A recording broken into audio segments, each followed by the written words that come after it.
다주택자 규제 강화다. 주택이 많다라고 하면 네. 일단 당장 양도소득세부터 때려잡고요. 네. 그 다음에 이제 안 팔아? 라고 하니까 종합부동산세를 때리고 네. 마지막으로 이제 새롭게 아예 원천적으로 사지도 못하게 취득세 규제하고요. 그 다음에 대출도 다 막아버렸거든요. 네. 처음 게임 시작하면 튜토리얼부터 해가지고 초보자 사냥터가 있고 그러고 점점 이제 레벨을 높여가면서 이제 고렙 사냥터들 막 고인물들이 가는 그런 곳들이 있죠. 그런데 거기는 당연히 경험치도 많고 보상도 높겠죠. 하지만 난이도가 너무 높다라는 거예요. 네. 초보자가 바로 그쪽으로 갈 수가 없는데 이 부동산은 똑같은 거죠. 부동산을 갖다가 우리가 투자함에 있어서 일단 아파트부터 해라. 아파트가 제일 쉬워요. 그리고 아파트가 안전하고 사고 네. 터질 일도 거의 없고 아파트만 하더라도 사실 올라가는 데들이 따로 있고 아직도 사실 답이 안 나오는 데들도 있거든요. 그렇죠. 지역별로. 네. 근데 아파트만 해도 그런데 내가 뭐 상가, 토지, 경매, 재개발, 재건축 더 들어간단 말이에요. 네. 이런 부분들에 대한 투자들은 사실 좀 공부를 더 많이 하고 들어가야 되다 보니까 일단 제가 재개발 좋습니다 라고 이야기를 할 거고 실제로 2021년도 재개발을 정말 주목해야 되는 상품 중 하나인데 네. 제 이야기만 듣고서 재개발 무작정 들어가면 사실 사고 터질 수가 있어요. 어지간한 재개발들은 저희가 다 하고 있습니다. 그러니까요. 이렇게 대를 이어서 부동산 하는 경우는 흔치 않은데. 그렇죠. 저희 부모님이 먼저 시작을 하셨었고 네. 그 다음에 2대째로 제가 이어서 하고 있습니다. 일단 재개발하면 딱 떠오르는 선입관 뭐 있지 않나요? 재개발? 네. 재개발? 오래 걸린다? 오래 걸린다. 네. 또 막 위험하다. 사기. 그 예를 들어서 뭐 내가 땅 샀는데 입주권 안 나오고. 그렇죠. 입주권 안 나온다. 일명 물딱지. 네. 이런 부분들 딱 심사위원장님이 이야기하신 부분이 다 있는 거예요. 아파트는 사실 그렇게 걱정을 안 하는데 재개발 같은 경우는 네. 뭔가 오래 걸리는 것 같고 복잡하고 위험하고 막 일단은 샀다가 입주권 안 나오는 거 잘못 사가지고 청산당하고 막 이런 이야기들을 많이 듣다 보니까 이거 재개발 복잡한 거 그냥 신경 쓰지 말자라는 하시는 분들 많거든요. 오히려 재건축 쪽으로 알아보는 분들도 맞아요. 많고요. 예. 재건축이 오히려 쉽죠. 입주권 여부가 재건축은 되게 깔끔하거든요. 네네. 그런 건데 좋은 거는 사실인데 워낙 진입장벽이 높고 알아야 하는 정보들이 엄청나게 많아요. 세금적인 부분도 그렇고 입주권 여부도 그렇고 이게 사실 또 여기서 끝나는 게 아니라 최근에 재개발 같은 경우는 5년 재당청 금지라든지 전매 금지라든지 이런 요건들이 다 많다 보니까 네네. 이거를 정확하게 다 알고서 진행하기가 쉽지가 않다는 이거를 거죠. 다 얘기하기도 쉽지 않겠네요. 그렇죠. 그렇다 보니 사실 초보자 입장에서는 제가 그냥 좋은 점만 이야기해가지고 재개발이 이러이러한 점들에서 정말 좋습니다라는 말만 듣고서 야 재개발 투자해야지 라고 들어갔다가 사실 크게 당할 수도 있기 때문에 그러겠다. 제가 오히려 재개발 전문가지만 오히려 전문가기 때문에 조심해야 된다는 말도 할 수 있는 거예요. 그래서 돈 있고 시간 많아가지고 그거 공부한 사람들이 이제 오는구나. 그렇죠. 그러고 저한테 상담 받을 때도 네. 이거를 어떤 식으로 저는 안전한 투자처로만 가라는 이야기를 많이 해요. 네. 결론부터 이야기해드리자면 재개발을 만약에 처음 접한다. 특히 내가 부동산 초보다라고 하면 절대로 지금 최근에 핫한 키워드들이 있잖아요. 공공재개발이라든지. 공공재개발. 맞아. 요즘에 엄청 그렇더라고요. 공공재개발 아니면 재개발 예정지, 가로주택 정비사업. 네. 즉 이렇게 아직 조합 설립 인가도 안 난 데들은 투자하지 말라는 이야기를 많이 해요.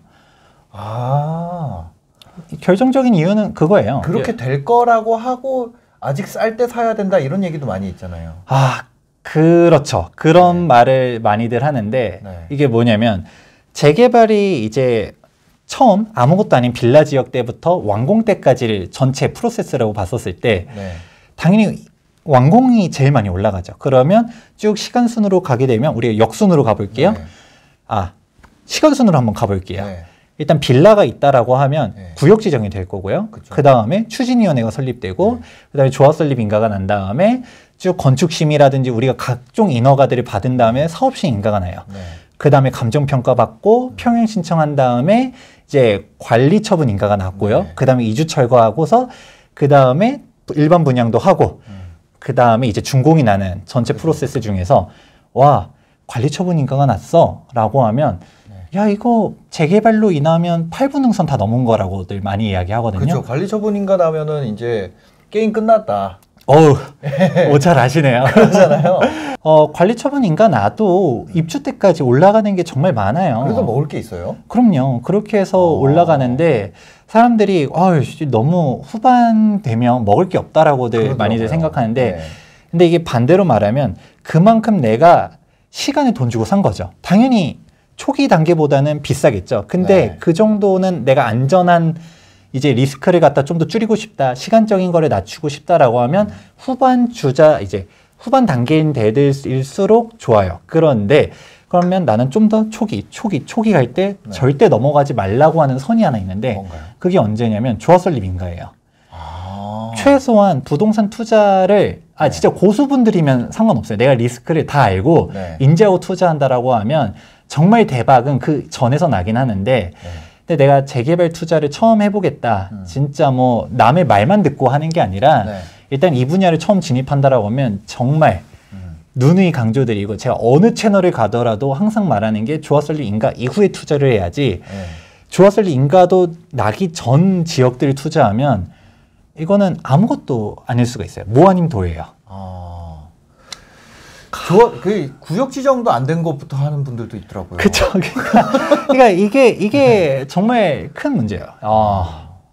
제가 한번 질문을 드려볼게요. 네. 우리가 서울 시내 재개발 지역도 보다 보면 네. 뭐 작년, 재작년에도 조합설립 인가한 재개발 지역들 많거든요. 네. 걔네들 구역 지정이 언제 됐었는지 혹시 아시나요? 구역 지정이요? 2010년? 2010년. 네. 대부분 2000년대 초반에 지정된 애들이에요. 진짜요? 뭐냐면 우리가 전 박원순 서울시장님이 네. 재개발 지역을 해제하면 해제했지 새롭게 신규 지정들을 거의 안 했단 말이에요. 이 말인즉슨 대부분의 재개발 지역은 전에 이명박 전 서울시장이라든지 네. 오세훈 전 서울시장 때 지정된 애들이 재개발 지역들이었던 네. 곳이고요. 그런데 작년에도 어디는 조합설립 인가가 났대라는 이야기를 접했으면 걔네들은 2000년대 초반에 지정돼가지고 10년, 15년, 20년 가까이 조합설립 인가를 못 나고 있다가 최근에야 난 거예요. 이게 재개발 같은 경우는 조합설립 인가를 나기 위해서는 일정 동의율이 필요해요. 네. 전체 면적의 2분의 1 그리고 토지 등 소유자 이제 75%의 동의율이 필요하거든요. 네. 이 75% 동의라는 게 정말 어렵다라는 거예요. 그렇다 보니까 이게 어디 재개발 지역 지금 70% 모았어요 라고 하는 데들 있잖아요. 네. 그 5% 모으는데 5년 걸리는 애들 그냥 수도 없이 많아요. 5년 지나서라도 되면 다행인데 조합 설립이. 그쵸. 근데 만약에 구역이 해제됐다. 해제되는 경우 있죠. 그쵸. 그러면 네. 솔직히 내가 그 재개발 지역의 빌라를 왜 사요? 재개발하려고. 그렇죠. 신축 아파트 아파트를 받으려고. 기대하고서 투자하는 거잖아요. 네. 근데 이게 신축 아파트가 안 된다라고 생각하면 안 샀겠죠. 그렇죠. 그냥 예를 들어 이거예요. 어렵게 볼 게 아니라 여기가 재개발 구역이라고 하면 이 재개발 구역에 있는 빌라들은 엄청 비싸요. 네. 아파트가 될 수 있는 입주권을 가지고 있어요. 근데 이 재개발 구역이 벗어나져 있는 빌라들은 반토막도 안 돼요. 길 하나 건너 차인데도. 그렇죠. 네. 그러면 이게 아파트가 될 걸 기대해서 그 가격이었는데 구역이 해제됐다라고 하면 그 옆에 있는 빌라랑 얘랑 별반 다를 게 없어지는 거잖아요. 그렇죠. 그러니까 우리가 프리미엄이 빠지는 거죠. 이게 리스크가 너무 높다라는 거예요. 리스크가 너무 높고 우리가 막상 조합설립 인가가 나도 네. 밟아 나가야 되는 단계들이 너무 많고요. 이게 뭐 조합설립 인가로부터 사업시 인가까지 뭐 한 2년 정도 걸리고 사업시 인가로부터 관리처분 인가까지 2년 걸리고 그 다음에 관리처분 인가 나면 2주 철거하는데 1년 착공하면 준공까지 30개월에 36개월이에요. 네. 그냥 프로세스 쭉 봐도 8년이고 이게 그냥 쭉쭉 나갔을 때 8년인 거잖아요. 내가 어디 구역 아는데 여기는 몇 년째 사업시 인가 못 받고 있고 네. 여기는 관리처분 인가 받았는데 싸우고 있고 네. 막 이런 내용들도 들어보셨을 거예요. 아니면 맞아요. 어디 모 지역 같은 경우는 막 명도가 잘 안 돼가지고 네. 이주 철거 과정에서 몇 년이 지연되는 데들도 있고 그냥 뭐 알파 값들이 막 붙다 보면 네. 어떻게 될지 모르는 게 재개발인데 애초에 조합설립 인가도 전부터 간다라는 거는 이거는 아니라는 거죠. 오히려 조합설립 인가 이후에 가도 제가 한 8년 정도라는 이야기는 해드렸지만 아마 시청자분들에 따라서 쉽게 생각하는 거 아니야? 그냥 10년 걸리는 거 아니야? 15년 걸리는 거 아니야? 이렇게 생각하실 수도 있어요. 근데 15년이 걸려도 완공은 하거든요. 네. 이제 조합설립 인가가 나면 그 예전처럼 아예 경기가 안 좋아서 막 미분양 터지고 이랬을 때는 주민들이 자진해서 우리 구역 해제해 주세요라고 한 때도 있었었지만 네. 지금은 다들 구역 해제가 아니라 해제된 재지정. 데들이 재지정해 주세요라고 네. 말하는 시대고요. 네. 그러니까 오래 걸리긴 하더라도 보상이 큰 것보다도 페널티가 큰 거를 더 선택을 안 한다. 보상이 아무리 커도 페널티가 있는 거랑 보상이 적어도 안전하게 그냥 확실히 가져갈 수 있는 부분. 저는 진짜 후자 쪽이 낫다라는 거죠. 오히려 완전 너무 과하게 바라기보다는 저 조합설립 인가 난데를 가도 이미 우리가 바라볼 수 있는 이제 기대치들이 네. 이미 높아요. 우리가 먹을거리라고 표현을 써도 될지 안 될지 모르겠지만 네. 되게 상승 여력이 있다는 거죠. 그렇죠. 상승 여력이 네. 있고 안전하게 가야지 인생은 한 방이야. 이런 거는 지양해야 되는 투자가 아닐까. 빌라 구역이라고 하면 빌라가 좀 모여 있는 데라 그러면 이제 그런 얘기들을 하잖아요. 네. 부동산 중개업소 가면은 여기 뭐 지하라도 사놔야 된다. 네. 구역 지정 될 거라고 뭐 그런 얘기들을 하는데도 있거든요. 맞아요. 근데 그런 거는 진짜 조심해야 된다는 거죠. 그렇죠. 말했던 것처럼 재개발이 돼서 네. 제가 일단은 조합설립 인가라고 이야기했었을 때 이거는 구역 지정이 돼 있는 애들도 위험하다는 이야기예요. 네. 구역 지정이 돼 있어도 조합설립 인가까지 75% 동의를 받기가 너무 어려워요. 네. 이게 그런데 이제 구역 지정부터도 출발하려고 하면 네. 이게 재개발은 도시및 주거환경정비법, 일명 도정법에서 이제 정의하고 있고 재개발, 재건축은 절차법이기 때문에 네. 우리가 멋대로 그냥 하고 싶어요 해서 할 수 있는 게 아니라 일정 요건을 충족해야지만 할 수가 있어요. 네. 그중 가장 대표적인 게 노후도인데 네. 노후도는 우리가 토지 면적의 60% 그리고 전체 건축물의 3분의 2가 노후도를 충족해야 되는데요. 여기서도 이 노후도라는 게 저거 좀 낡은 것 같은데 이런 막연한 게 아니라 철근 콘크리트조라고 하면 30년 네. 그리고 연화조라든지 벽돌조라든지 기와조라든지 이런 다른 건축물이라고 하면 20년이 넘어가야지 노후도를 충족한 걸로 봐요. 네. 생각보다 노후도에 대한 기준들이 되게 넓죠. 그러면 그냥 뭐 15년 된 빌라들도 얘는 그냥 그 우리 도정법 지정 충족 요건에는 다 아웃인 거예요. 우리 신축 빌라들도 당연히 안 되는 거고 네. 걔네들이 많다라고 하면 애초에 지정 요건 자체가 충족이 안 된 지역들이 너무 많고요. 네. 그래서 이제 솔직히 빌라 투자해라라고 하시는 분들 중에서 노후도 충족한 데들 정말 많지 않아요. 정말 많지 않고 서울 시내 특히 뭐 강남 어디 뭐 이야기하는 데들 중에서 강남의 노후도 충족한 데들 진짜 극소수. 대부분 그리고 뭐 마용성 이런 데들도 마찬가지고요. 네. 뭐 마용성이 뭐예요? 은평군이 어디니 지금 뭐 재개발 추진한다라고 하고 현장 막상 가보면 되게 여긴 개발해야 될 것 같아라는 느낌이 든다 하더라도 막상 실상을 따져보면 노후도가 안 맞는 데들이 정말 많아요.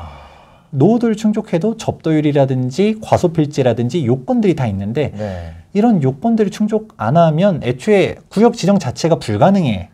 그러면은 어떤 중개업소에서 그런 구역 지정에 대한 전문성까지 가지고 있다라는 걸 기대하는 건 좀 어려운 거죠, 사실. 어렵죠. 이거는 그러니까 중개사 소장님이 그렇게 얘기한다 그래서 내가 그 동네 빌라 샀다가 구역 지정 안 된다고 해서 내가 환불할 수 있는 것도 아니잖아요. 그렇죠. 그게 이게 그 변호사님도 많이 이야기하는 표현 중 하나가 사실 구역 지정도 안 된 거는 어떻게 우리가 할 수 있는 거는 아니고요. 그나마 이제 멀쩡하게 조합설립 인가는 재개발 지역이라 하더라도 앞서서 심사위원장님께서 위험하다라고 말씀하셨던 부분 중 하나가 입주권이 안 나오면 어떡하냐라는 부분이거든요. 입주권도 정말 복잡해요. 그런데 이게 입주권이 안 나오는 거에 대해서 부동산이 사실 책임을 잘 못 져요.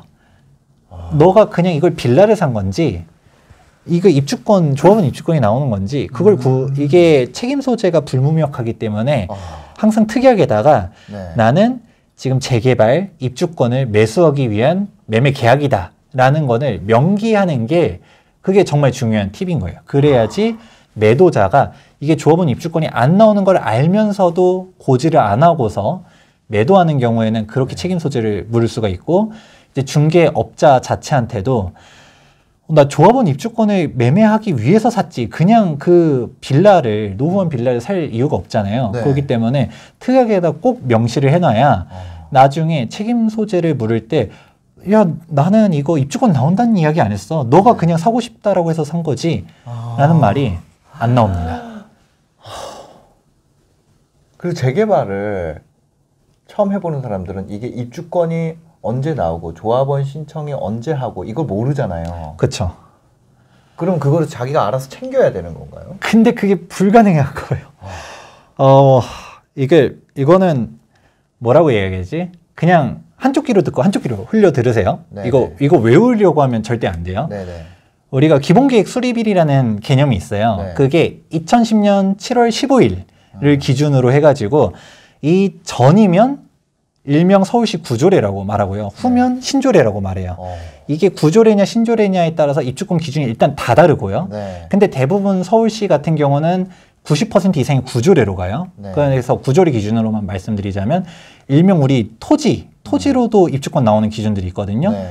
얘네들은 2003년 12월 30일 이전에 분할이 되어 있어야지 입주권이 나오고 네. 당연히 명의들도 다 확인해야겠죠. 그런 거고 우리가 일명 신축 빌라 말하는 부분들은 2008년 7월 30일 이전에 건축허가 신청을 받았어야지만 입주권이 나오고요. 전환다세대라고 말하거든요. 네. 이 전환다세대니 우리가 또 무허 건축물 같은 경우는 81년도 이전이라든지 기준 연도들이 다 다르고 그리고 그것만 충족해서 되는 게 아니라 다물권자 체크라든지 5년 재당첨 금지라든지 사실 멀쩡한 입주권이 나와도 청산당할 수 있는 위험성들이 너무 많아요.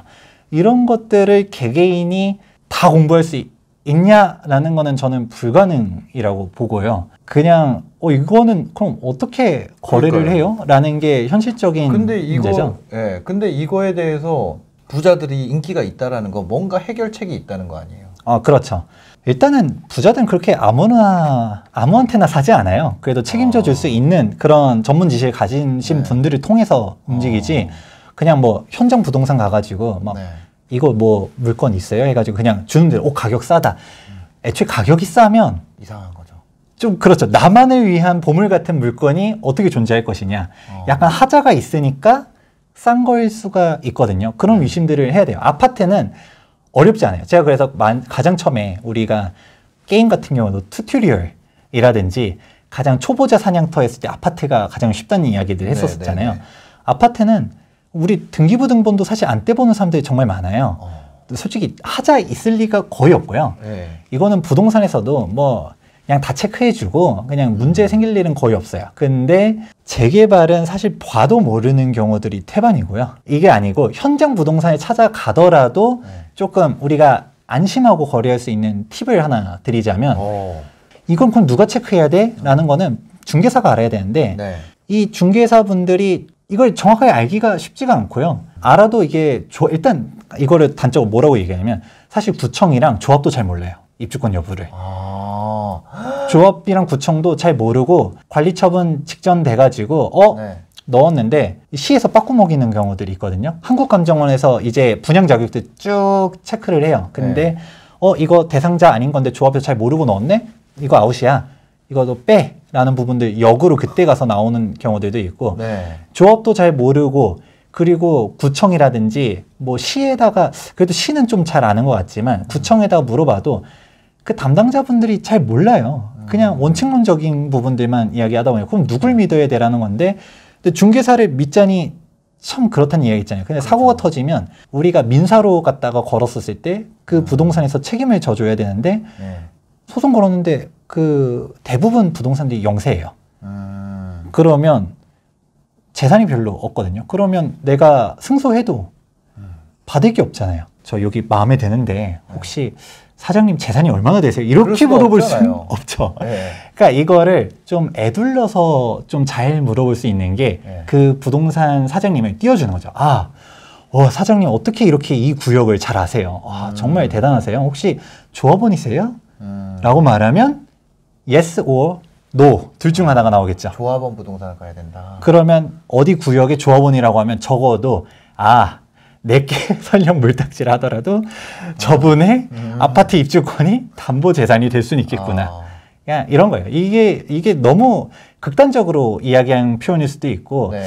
너무 곡해하지 마세요. 이 부분이 그 모든 부동산이 다 그렇다는 게 아니라 전문성 가지신 분들이 정말 많아요. 그런데 사건 사고가 너무 많이 터지는 시장인 거고 내가 그 부동산 사장님이 그냥 말로만 들어보면 지식을 정말 많이 가지고 있는지 사실 이게 틀린 정보인지 구분을 못한단 말이에요. 그러니까 자기도 모를 수도 있잖아요. 그쵸? 자기도 모르면서 그렇게 얘기할 수도 있는 거고. 애초에 조합도 모르는데 말 다 했죠. 조합도 애초에 잘 몰라요. 그냥 부동산이 이제 조합에서 전화 걸어서 이거 혹시 뭐 입주권 나오나요? 하자 없나요? 했을 때 조합에서 상관없어요 라고 하면 네 하고서 그냥 그렇게 거래하는 사람들이 있는데 내가 스스로 공부하면 너무 좋지만 공부를 하면 할수록 제가 얘기했잖아요. 이거 말했던 숫자들은 구조래지 또 이제 공공재개발 같은 경우 이번에 말 많이 나오는 게 신축빌라 청산들 많이 나오거든요. 그게 권리산정 기준일 전에 소유권 이전 등기까지 다 나야지만 입주권 나요. 얘는 건축 허가도 아니에요. 이런 부분들에 대한 소유권 이전 등기가 기준일 전에 있어야 된다. 그렇죠. 그러니까 그거 구역 지정 전에만 돼 있으면 되는 거 아니에요? 그럼. 그렇죠. 구역 지정이든 권리산정 기준이든 이제 빠른 날짜 했을 때 그게 먼저 다 끝나야지 입주권이 나오지. 그 이후로 돼 있었으면 지금 문제 생기는 사람들이 많은데 이게 이런 디테일한 차이들을 모르시는 분들이 많고 재개발 투자를 하려고 하면 우리가 세금을 모르면 안 된다는 이야기를 했었잖아요. 우리가 아파트를 투자해가지고 막 올라가고 뭐하고 내가 여기서 A 아파트 투자해서 5억 벌고 B 아파트 투자해서 7억 벌고 8억 벌고 와 뿌듯했는데 양도를 하려고 보니까 양도소득세가 어마어마하죠. 양도차익 10억 초과면 2021년도 1월 때부터 최고세율 신설됐거든요. 45%. 주택이 많다라고 하면 일단 당장 양도소득세부터 때려잡고요. 그 다음에 이제 안 팔아? 라고 하니까 종합부동산세를 때리고 마지막으로 이제 새롭게 아예 원천적으로 사지도 못하게 취득세 규제하고요. 그 다음에 대출도 다 막아버렸거든요. 그리고 조정대상 지역 내 2주택자다. 그럼 플러스 10%, 3주택자다. 그럼 플러스 20% 중과세율이고요. 이것도 2021년도 5월 달까지고 6월 1일부터는 중과세율 10%씩 또 늘어나요. 더 올라. 그 85%가 그렇게 되는데 이제 20%, 30% 중과세율이거든요. 그럼 이론적으로는 방금 전에 최고세율 45%는 얘기했잖아요. 30% 중과면 75%. 여기서 지방세 10%면 8.5가 더 붙죠. 그럼 82.5%가 최고세율. 두드려 맞다 보니까 돈을 버는 게 중요한 게 아니라 세금을 다 나가고요. 그렇게 되니까 사람들이 어떻게 하겠어요? 양도소득세는 양도 시점에 내는 거니까 안 내고 버텨야겠다라고 하죠. 그러니까 하도 안 파니까 종부세율을 엄청나게 높였거든요.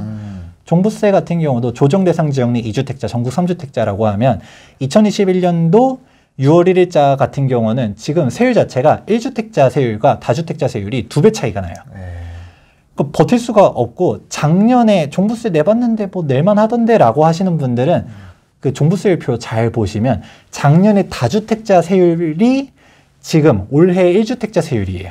약간 0.몇 % 차이긴 한데 거의 그렇게 올려버렸다 보니까 진짜 다주택자들은 엄청나게 올려서 작년에 뭐 한 1,000만 원, 2,000만 원 냈다라고 하면 그냥 올해는 그냥 앉은 자리에서 5,000만 원 낼 거를 각오하셔야 되는 거고요.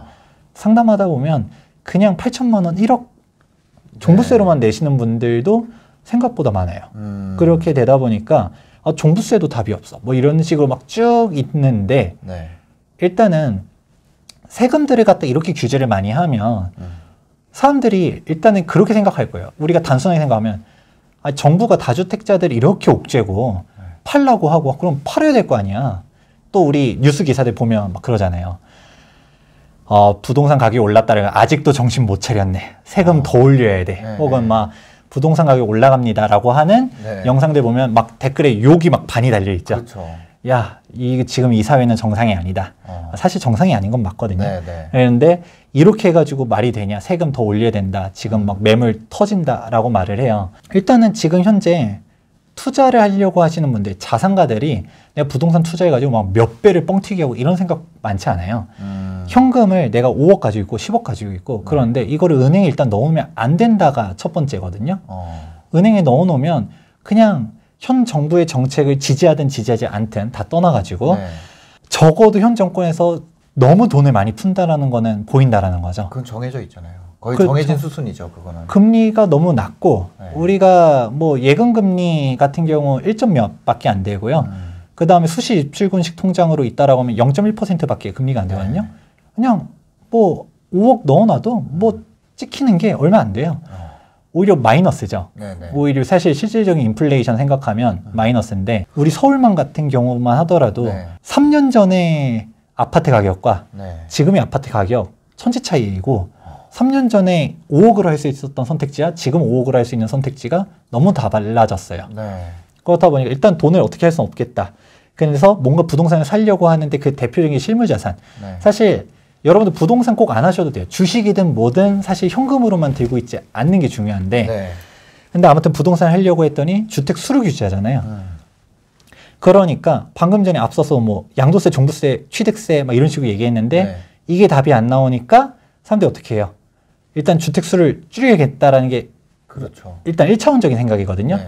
그럼 주택 수를 줄이면 판 돈이 또 남을 거 아니에요. 네. 어떻게 하지? 똘똘한 한 채로 넘어가는 거죠. 그렇죠. 그래서 실제로 지금 아파트 가격이 아파트가 제일 쉬운 시장인데 아파트도 분석이 안 되시는 분들은 재개발은 그 이후라는 이야기를 했었지만 네네. 아파트 시장도 보면 정말 재밌어요. 서울은 다 올랐다는 이야기 하지만 네. 똑같은 서울이라 하더라도 뭐 3년 전에 서울에서 뭐 강남을 샀다라고 하면 10억, 15억 그냥 올랐고요. 마용성을 샀다라고 하면 7억에서 10억 정도 올랐고요. 노도강 금강구를 샀다라고 하면 한 3억씩 올랐어요. 네. 똑같은 서울이라 하더라도 격차가 확 달라지죠. 네네. 그리고 이제 격차 벌어지는 데들은 여기 중에서도 신축이냐 구축이냐 20평이냐 30평이냐에 따라서 또 벌어지고요. 일단 그래도 서울은 다 올랐어요. 아파트기만 하면. 네네. 그런데 지방으로 가게 되면 정말 많이 안 오른 것도 있지만 그래도 지금 광역시들은 많이 올랐거든요. 네. 근데 광역시라 하더라도 대전이면 유성구, 대구면 수성구, 그리고 부산이면 해운대 이런 데는 엄청나게 올랐는데 네. 부산 사람들한테 최근에 많이 올랐다던데 행복하겠어라고 하면 아이 그 올라간 데는 쟤네들이 올랐지.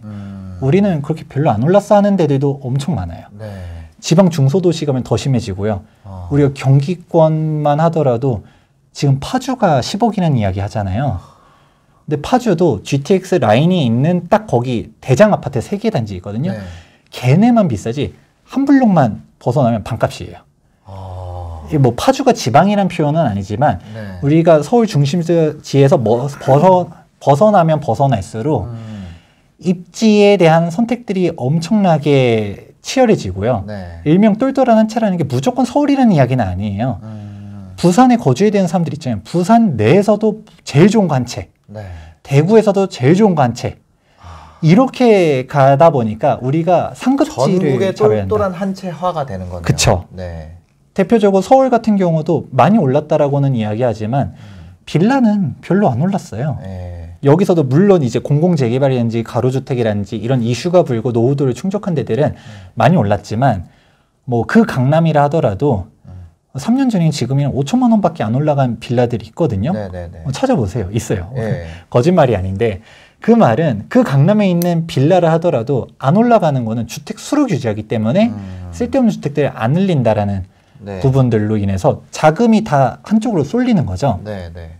그래서 일단은 부동산 가격이 올라간다. 이게 일단 첫 번째 동기가 되는 거고요. 그렇게 해가지고 이제 다시 좀 말이 샜는데 네. 이제 재개발 같은 경우는 사실 좀 애매한 애예요. 뭐냐면 얘는 아파트가 아니라 아파트를 받을 수 있는 권리거든요. 그렇죠. 그리고 빌라가 있지만 사실 빌라가 아닌 애들 단독 다가구 막 이런 식으로 쭉 다 있지만 우리가 토지로도 입주권이 나오는 요건들이 있고요. 네. 그리고 무허가 건축물도 입주권이 나오는 요건들이 있어요. 네. 그렇다 보니까 일명 특수물건들이 있다 보니까 얘네들을 통해 가지고 들어가는 거죠. 자, 제가 앞에서 먼저 정리해 드린 거는 지금 자산이 있으신 분들은 일단은 현금으로 가지고 있다 보면 부동산을 살려고 하는데 주택 수로 규제를 하기 때문에 똘똘한 한 채 쪽으로 간다. 네. 그런데 내가 이미 똘똘한 한 채를 가지고 있어요. 네. 근데 반포를 가지고 있어. 그럼 뭐 반포 팔고 뭐 어딜 살 거야? 그러니까요. 근데 반포 가지고 있는데도 돈이 또 남아 있어. 네. 뭘 사지? 라고 했었을 때 재개발밖에 없다라는 거가 이제 세금적인 이야기인데 일단 양도세를 피할 수가 있어요. 첫 번째. 네.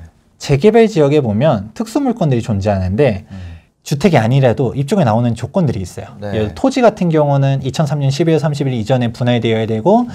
90제곱미터가 넘어간다든가 그리고 우리가 상가 같은 경우 우리가 근린생활시설이라고 말은 하지만 네. 일반적인 근생들은 다 청산당하다든가 상가받기 신청을 못해요. 입주권을 네. 받을 수 있는 상가 같은 경우는 도정법상 최소 분양가 이상인 상가들, 즉 대지 20평, 30평 되고 큰 상가. 그쵸. 건물, 사실상 재개발 지역에 있는 꼬마 빌딩 같은 거. 그런 막 2층, 3층 되는 통건물들은 네네. 권리가 워낙 크다 보니까 입주권을 받을 수가 있죠. 그냥 받는 게 아니라 얘네들은 1+1 아예 입주권 2채, 아파트 2채 받을 수 있고 그러고서도 권리가가 남아서 상가도 신청할 수 있고 이런 물건들이 존재하거든요. 그런데 일단 토지와 상가라는 이야기 있었잖아요. 네. 토지와 상가라고 말하는 순간 얘는 주택이 아니죠.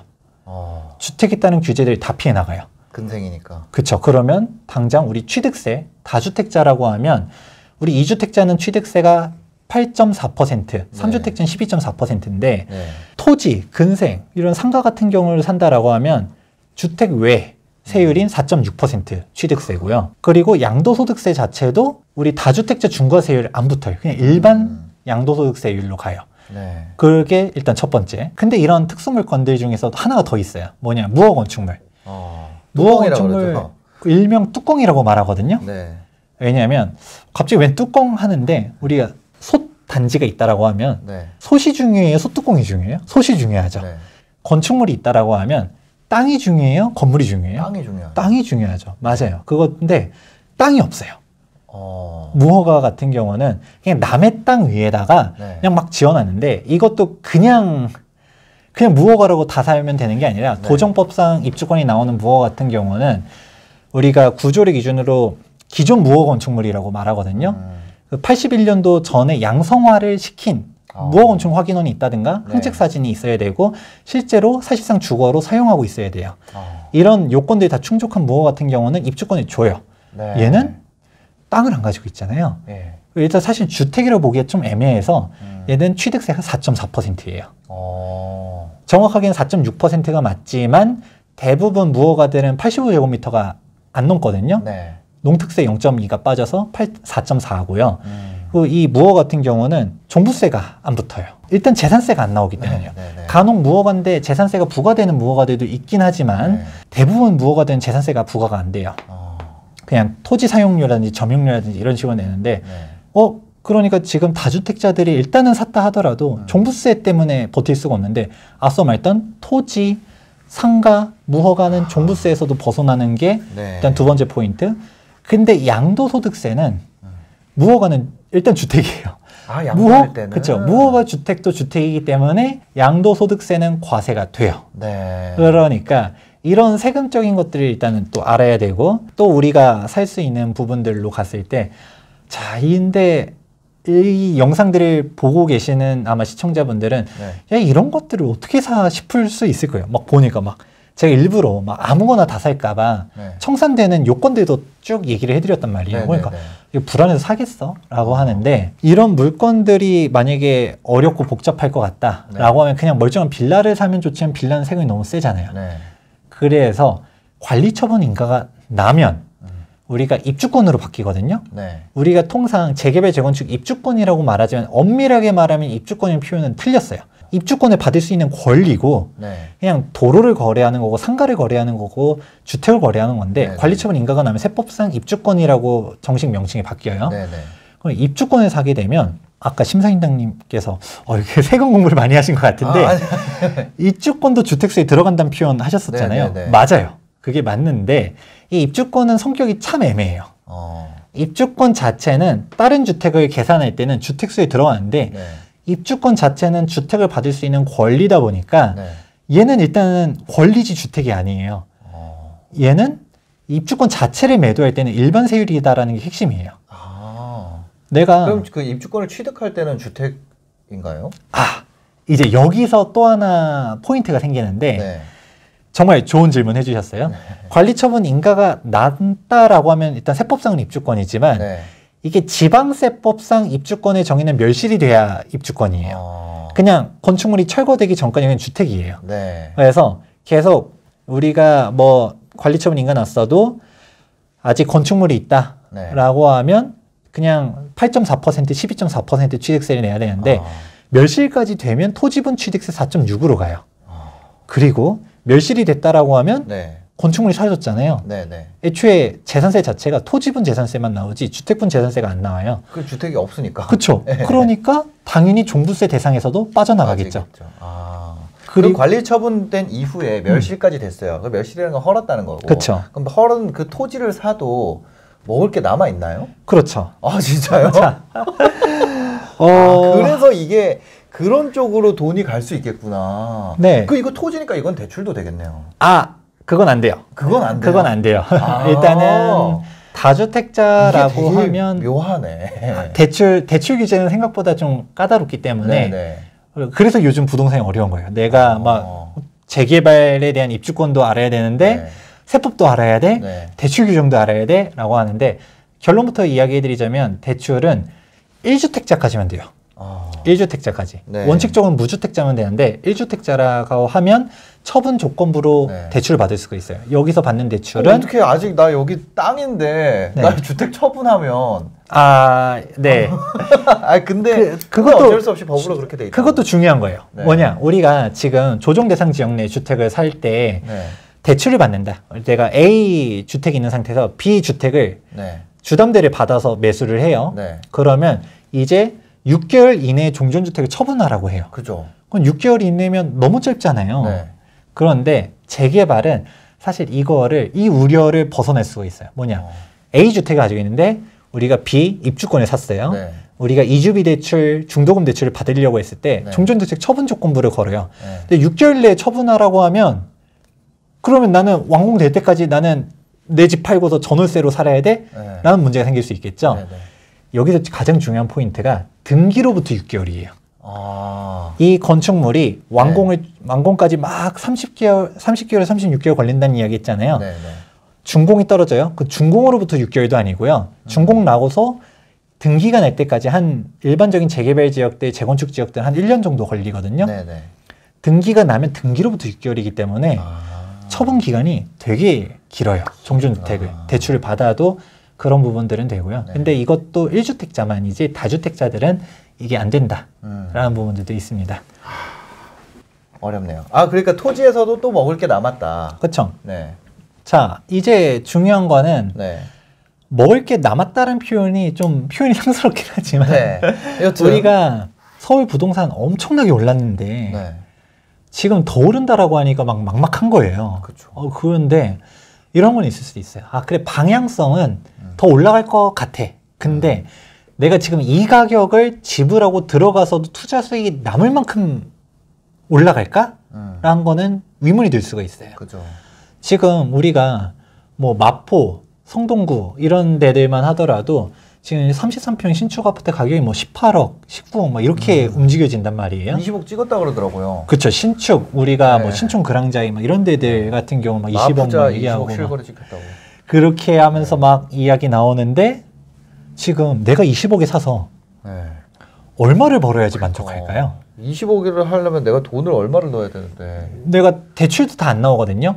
애초에 LTV가 20억은 안 나오잖아요. 15억이. KB 시세 15억, 한국감정원과 KB 시세 중에서 높은 쪽으로 해서 15억이 넘어가면 대출 자체도 0이에요. 그럼 내가 이거 현금 박치기 막 해가지고 20억짜리 샀는데 취득세만 해도 엄청나게 냈겠죠? 얘가 뭐 한 1억 올라간다고 성에 찰까요? 수익률이 안 나와요. 그러면 내가 한 3억 올라가야 되나? 5억 올라가야 되나? 이렇게 생각해 버리게 되는 거고 그러면 마포가 25억이 되면 그러면 잠실은 얼마가 될 거고 반포는 얼마가 될 거고 생각하면 뭐야 그럼 뭐 반포 뭐 무슨 40억 50억 된다는 얘기야? 반포 100억 간다는 막 그런 얘기도 해요. 그러니까 밑도 끝도 없이 올라간다라는 거 생각하면 하는 거죠. 그러니까 사람들이 올라갈 것 같은데 내가 투자 금액 대비해서 올라가는가가 일단 위무신이신 분들이 있어요. 그런 분들일수록 재개발이 안전하고 확실하다라는 표현들을 해요. 뭐냐? 자, 이제 제가 정말 중요한 이야기인데 저는 이렇게 표현해요. 재개발은 확실한 안전 마진이 있다라는 표현을 하고 이거를 어떤 식으로 설명을 하냐면 아파트 투자는 현재 가치에 사서 미래 가치를 보고 투자를 하는데 재개발은 현재 가치에 사서 현재 가치만 보더라도 안전마진이 보여요. 지금 분양가랑. 그렇죠. 이게 어떤 이야기냐. 지금 우리가 현재 시세에 사는 거잖아요. 네. 그 다음에 언제 달성할지 모르는 그 미래의 가격을 기대하고서 투자를 하는 거예요. 네. 내가 20억에 샀는데 5년 동안 계속 20억이라고 하면 뭐가 되겠어요? 아무것도 안 되죠. 그냥 뭐 그런데 재산세만 내고 뭐 취득세니 뭐니 다 마이너스잖아요. 기회비용들이 날아가니까.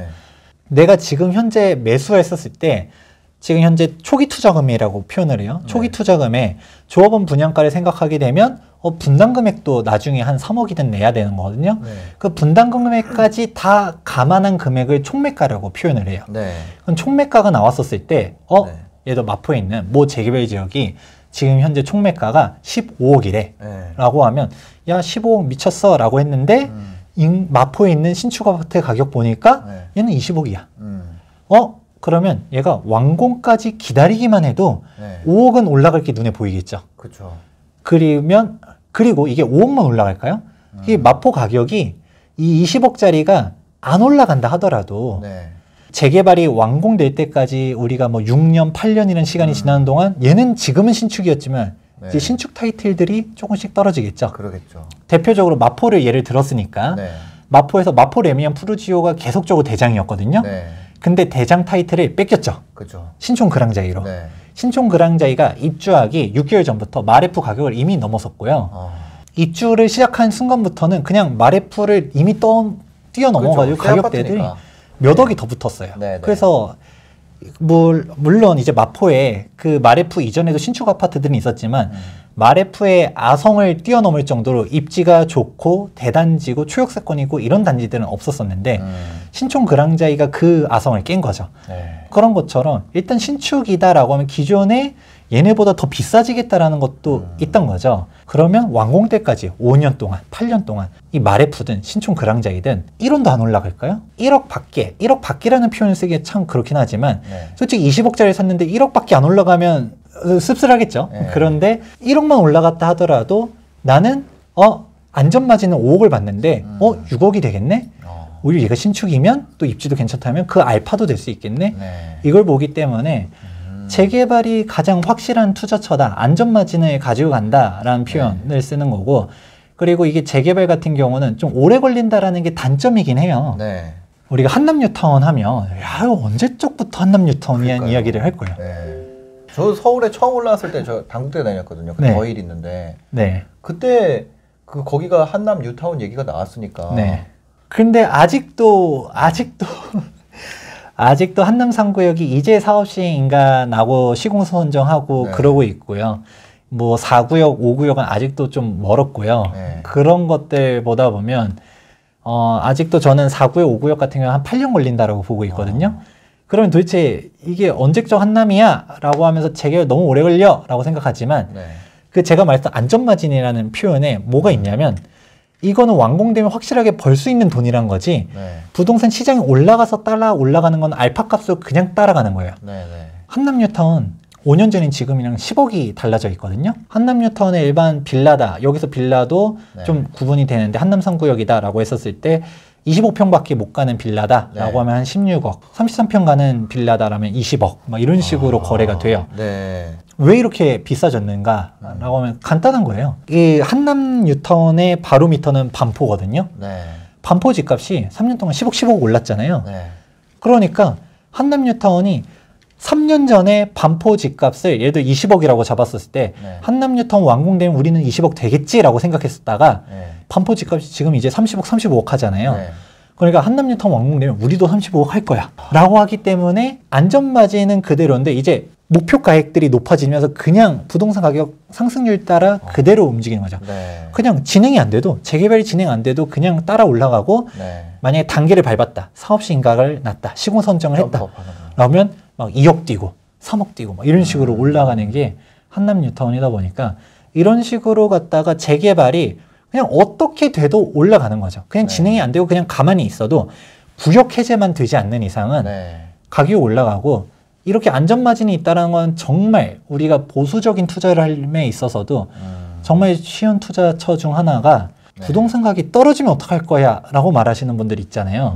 반포가 지금 35억인데 5억이 빠졌어요. 네. 30억이 됐어요. 그럼 피 같은 5억 사라지는 거잖아요. 네. 더 빠졌다라고 할까요? 10억이 빠졌어요. 네. 25억이 됐어요. 네. 그런데 한남뉴타운 같은 경우는 지금 현재 총매가에서 완공됐었을 때 그 안전마진은 지금 현재 10억 정도 보고 있거든요. 네. 지금 현재도 총매가 들어가는 한 20억 정도 돼요. 네. 그럼 뭐 우리가 한 완공됐었을 때 33평형이 35억 된다. 라고 하면 15억? 아니면 뭐 우리가 좀 비조망권 돼가지고 그래도 30억은 될 것 같아. 라고 네. 하면 10억이 안전마진이잖아요. 네. 설령 10억이 빠졌다 하더라도 나는 손해보진 않아요. 예를 들어 5억이 빠졌다라고 하면 내가 10억 벌 줄 알았는데 네. 5억밖에 못 버네? 라는 거지. 5억은 벌거든요. 손해보는 네, 네. 개념이 아니에요. 왜냐? 이게 재개발 같은 경우는 시간에 투자하기 때문에 당장 들어가서 사용 수익을 하는 게 아니잖아요. 그 대신 내가 기간을 길게 잡는 만큼 안전하게 움직이는 거고 그 안전마진이라는 거는 관리처분 인가가 났다, 이주 철거를 했다, 분양을 했다, 뭐 입주까지 뭐 한 1년 남았다? 네. 그러면 점점 줄어들긴 하겠지만 없진 않아요. 그렇게 하는 거죠. 이게 되게 그러네요. 하이 리스크 하이 리턴에서 점점점 중위험 중수익, 로우 리스크 로우 리턴으로 이렇게 쭉 가는 거네요. 네.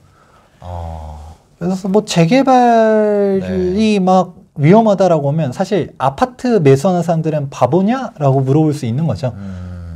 재개발만큼 사실 확실한 게 없어요. 네. 이렇게 얘기 들어보면 아파트 가격 안 올라가도 재개발은 돈을 번다라는 얘기잖아요. 재개발에서는 그 외에 오히려 어떻게 보면 가격 변동 리스크보다 그 외에 이제 법제와 관련된 위험성이 굉장히 크네요. 그렇죠.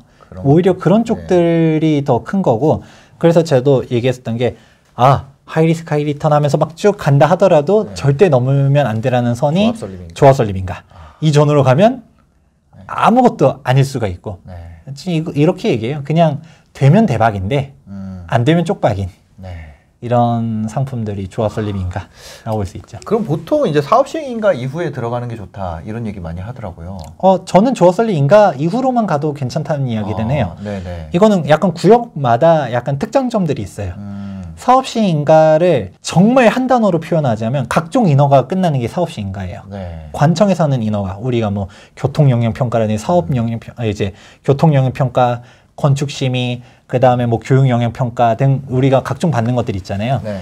그런 관청의 인허가들이 걸리는 게 사업시행인가인데 이 사업시행인가가 쟁점인 데들은 우리가 뭐 강남권이라든지 뭐 한남뉴타운, 뭐 성수전략정비구역 좀 우리가 좀 우리만의 특별한 무언가를 건축하고 싶어하는 조합원들이 있는 데들은 우리 막 50층 지을 거야. 우리 막 이렇게 지어야 돼. 너무 막 이런 거 하면 안 돼. 라는 식으로 막 말을 하는데, 예를 들어 노원구 비하하는 게 절대 아닙니다. 노원구 같은 데서, 예를 들어 상기뉴타운이다. 라고 했을 때, 상기뉴타운에서 노원구에 랜드마크를 짓겠습니다. 우리 50층 결사, 우리 투쟁할 겁니다. 50층 아니면, 우리 그냥 조합 파행으로 가더라도 무조건 50층 사수, 이런 식으로 안 해요. 네. 어떤 느낌인지 알겠네요. 그냥 관청에서 야 너네는 22층이 최고 층수야 라고 하면 네 그렇게 짓고요. 그 오히려 말이 많은 데들은 좀 돈이 많은 사람들이 모여있는 투자 지역들, 그런 데들은 사업시행인가가 좀 쟁점인 데들이 있고 그리고 오히려 앞에서 빨리 가고 뒤에서 늦게 가는 경우도 있어요. 오히려 조금 그렇게 좀 중심지에서 벗어난 데들은 대부분 사업성이 좋아요. 그리고 인허가도 빨리빨리 하면 사업시행가까지 금방 나오거든요. 근데 정작 관리처분인가는 뭐라고 표현하냐면 파이 나눠 먹기라는 표현을 써요. 우리가 이제 감정평가를 하게 되고 그 다음에 평형 신청을 하려고 하다 보면 내 감정가가 예를 들어 3억이야. 조합 분양가는 6억이야. 그럼 내가 분담금이 3억을 내야겠네? 이 계산이 나오잖아요. 그러려고 하면 투자자들은 인지를 해요. 이미 다 인지하고 가는데 재개발 지역의 가장 큰 문제점들은 원조합원 비율이 많으면 많을수록 진행이 잘 안 돼요. 원조합분들은 원래 살았었으니까. 그렇죠. 내 분담금이 왜 이렇게 커? 그렇죠. 나 이렇게 살았었는데. 조합설립 인가 할 때 조합설립 인가가 정말 어렵다는 표현들 했잖아요. 왜 어렵냐면 그 재개발 지역의 할머니 할아버지들이 뭐 나 귀찮고 나 그런데 뭐 재개발 신축 아파트 뭐 준다 해도 내가 살아봤자 얼마나 더 산다고. 뭐 20년 뒤가 될 수도 있는데. 뭐 됐고 나 돈도 없어. 라고 하면서 반대하는데 그래도 좋다 하면서 도장 받거든요. 그랬더니 막 그때는 막 분담금 없이 막 거의 막 다 갈 것처럼 얘기했다가 분담금이 어떻게 없어요. 못해도 막 2, 3억씩은 나오거든요. 그러면 막 야 조합장 너가 해먹었지 부터 시작해가지고 비대위들 결성되고 그냥 감정평가 너무 짜게 했다. 그 시공사가 막 건축비를 너무 부풀렸다. 막 이렇게 얘기하는데 물론 그런 게 있을 수도 있는데 대부분은 그런 거 없어요. 그냥 사실 어느 정도의 그 비용들은 들어가야 되는데 말들이 많죠. 그런 데들이 오히려 관리처분 인가 단계에서 지연되는 경우들이 많고 예를 들어 뭐 한남뉴타운이다. 지금 한남상구역 사업시 인가 났지만 제가 봤을 때 관리처분 인가까지 금방 가요. 여기는 원조합원들이 거의 없어요.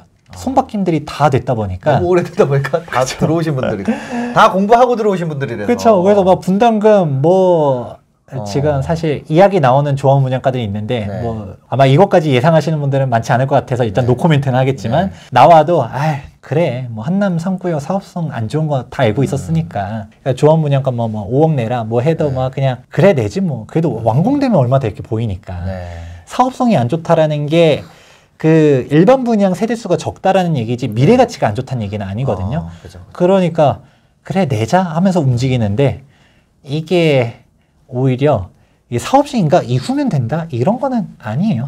그런 게 절대적 시점이 될 수는 없다. 오히려 절대적 시점은 조합설립 인가가 절대적 시점이지 그 이후는 내가 2년 아끼고 2년 아끼고 이런 식으로 가는 거다 보니까 내가 어느 시점 내가 시간을 나이대별로 다를 수도 있죠. 내가 지금 30대다.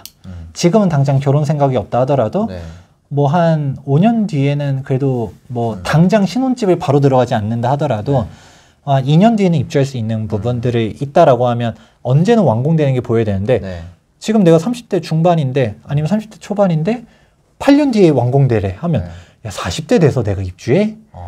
라고 하면 막연하잖아요. 그래도 입주가 그래도 5년 뒤에 했으면 좋겠는 거, 3년 뒤에 했으면 좋겠는 거, 아니면 당장 2년 뒤에 했으면 좋겠는 거, 그게 사람마다 니즈도 다 다르단 말이에요. 그거에 따라서 맞는 재개발 지역들 찾아가면 좋을 것 같아요. 알겠습니다.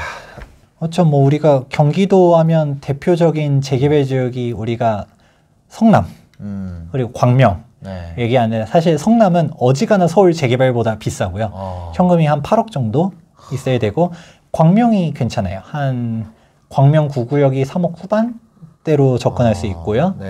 그다음에 관리처분 인가하고 2주 철거하고 있는 광명 1, 2, 3, 4 아니지 1, 2, 4, 5구역 1, 2, 4, 5구역 그리고 10구역 얘네들은 뭐 한 5억 전후 뭐 이런 식으로 움직여지고 뭐 서울이다라고 했을 때 서울 제일 마지노선이 노원구 상기뉴타운인데 상기뉴타운도 지금 한 3억 후반 정도 이렇게 들어가지니까 투자 금액 이 선에서 봤을 때 신축 아파트를 받을 수 있는 권리다.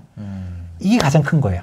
신축 아파트 노원구 무시할 거 아니에요. 포레나 노원 같은 경우 상기주공 8단지거든요. 포레나 노원 보류지 입찰일 때 33평형이 13억 6천만 원에 낙찰이 됐어요. 그래서 와 노원구도 이제 14억 시대다. 그러니까 상기뉴타운도 완공되면 얘네도 얼마 될 것이냐. 그쵸. 은평구도 막 지금 녹번역의 신축 아파트 가격 보면 장난 아니거든요. 그런 거 보면서 뭐 대조, 가련, 불광 여기도 은평구 저기 끄트머리 이렇게 생각하는 게 아니라 서울의 신축 아파트다라는 것 자체가 어마어마한 희소성이에요. 서울 안에서 출퇴근 가능한 신축 아파트인 거잖아요. 또 여기서도 한 가지 또 알 수 있는 거가 저기 상기뉴타운도 3억 후반이래 라고 하면 어디 뭐 방송을 봤는데 야 여기 정말 입지 좋은데 뭐 용산이고 광진구고 그런데 투자를 2억을 할 수 있어요. 1억을 할 수 있어요. 위심부터 하셔야 된다는 거죠. 그 사람들이 바보가 아니잖아요. 저기 노원구 단곡의 종점도 3억 후반 가지고 투자를 하는데 아니 그보다 저라도 뭐 용산에 3억으로 투자할 수 있는데 신축아파트 받을 수 있는 거면 바보가 아니고서야 노원구보다는 용산으로 가지 않겠어요? 그렇죠. 근데 그게 그 가격인 거는 이유가 있다 라고 생각해 보시는 게 정답일 거라고 봅니다. 워낙 내용이 복잡하고 내용 쭉 들어보시면 아마 재개발 이래서 하겠어? 라는 생각 하실 거예요. 그래서 제가 처음에도 얘기했잖아요. 재개발은 약간 좀 고인물들이 게임으로 따지면 고인물들이 투자하는 막 그런 곳들이고 우리 뉴비들은 우리 불인이들은 아파트부터 아파트인데 좀 내가 신축 아파트 보고 싶다라고 하면 조합설립 인가는 제가 이제 안전한 데들 네. 확실한 투자처 쪽으로 그렇게 네. 움직이시면 좋을 것 같습니다. 알겠습니다. 오늘 영상 보시고 도움이 되셨다면 구독과 좋아요, 댓글까지 부탁드리겠습니다. 영상 봐주셔서 감사합니다. 행복한 하루 되세요.